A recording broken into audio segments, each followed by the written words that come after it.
Tisztelt Püspök úr, kedves Tapio, Kunnioitettu piispa, rakas Tapio, hyvät Seinäjoen ystävyysseurakuntalaiset.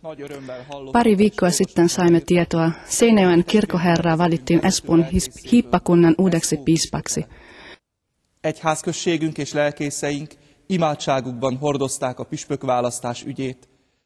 Seurakunta ja pastorit rukoilivat yhdessä piispanvaalin aikana ja olemme iloisia, että hyvä ystävämme Tapio sai tämän kauniin valtuutuksen Jumalalta ja äänestäjiltä. Hogy az eszpói püspökség népe ugyanolyan örömmel fogadják majd új lelkivezetőjüket. Toivotaan, että tämä ilahduttaa Espoon hiippakunnan seurakuntiakin, niin kuin meitä täällä Sopronissa. Ajattelemme paljon herra piispa ja hänen kivaa yhteistyötä seurakuntiemme välillä. Toivotamme siunausta ja onnittelemme sekä sinulle, Tapio, että Seinäjoen seurakunnalle, josta uusi piispa valittiin, ja niillekin, jotka ovat Espoon hiippakunnan jäsenet ja tutustuvat uuden piispan työhön helmikuusta lähtien.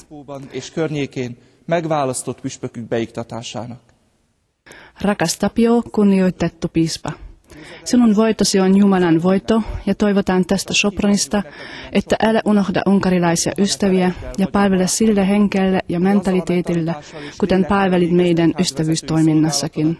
Ahogyan helyt tudtál állni testvérgyülekezetünk és a mi nemzetközi kapcsolatépítésünkben is. Toivotamme työhösi paljon iloa ja voimaa, ja se on Jumalan lahja joka päivä.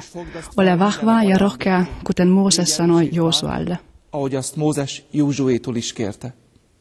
Van egy szép magyar mondás, amit úgy gondolom.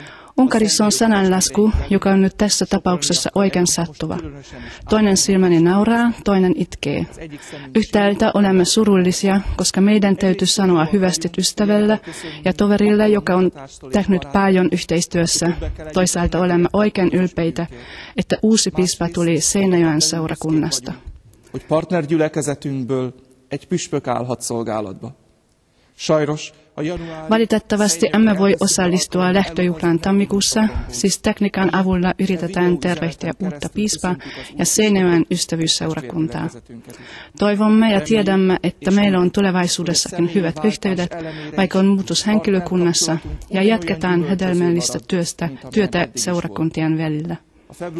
Helmikuussa, jos Jumalakin elättää meitä, olemme Espoossa piispan virkan vihkimisen juhlassa ja Seinäjoella uuden kirkkoherran vihkimisellä.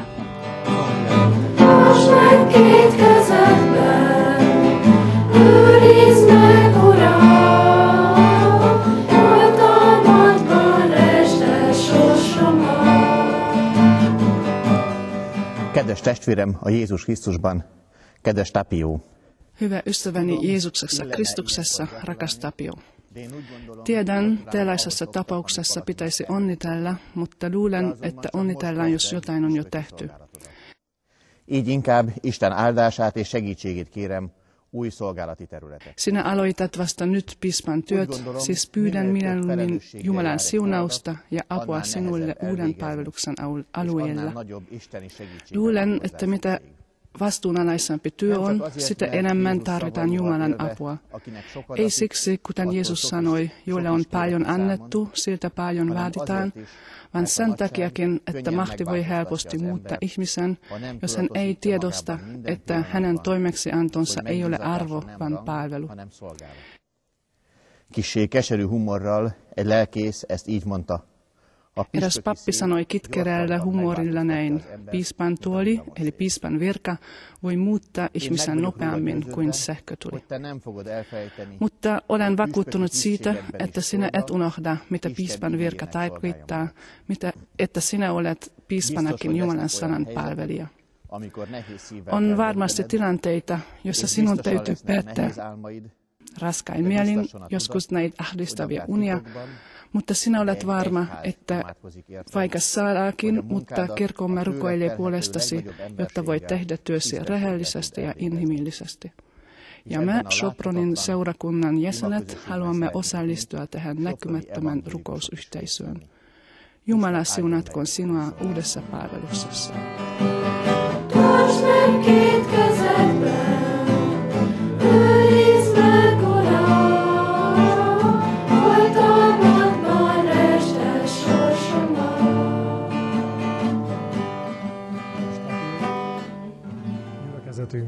Tapio, minäkin haluan tervehtiä sinua minun ja seurakunnan johdon nimessä ja onnitella, että sinusta tuli piispa ja toivotaan Jumalan siunausta.